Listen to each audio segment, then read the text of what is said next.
You will first need to remove the rear bumper and the mufflers. Please follow the link provided at the end of this video for additional assistance with those tasks.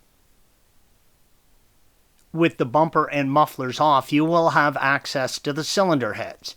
There is a heat shield between the heads and the mufflers that you need to remove. The heat shield is held in place by two E12 Torx screws, red arrows. On the right side, you will also need to remove the ground cable, just moving it out of the way. Use a 13mm socket and remove the nut, yellow arrow, and swing the cable out of the way. Remove the screws and slide the heat shield forward and out from between the head and the muffler bracket. It will be a tight fit, but there is no need to bend the shield.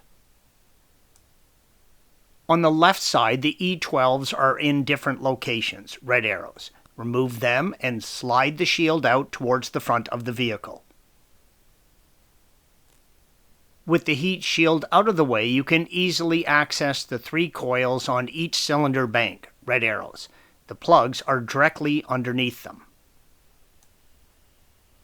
Squeeze in the tab on the electrical connections, red arrow, and slide the connector back and off of the coil. There's a lot of heat in this area and the connectors can get brittle, so take care with the small tabs on the connector. Use an E12 Torx and remove the single screw holding each coil to the cylinder head, red arrow. Slightly twist the coil as you pull them back and out.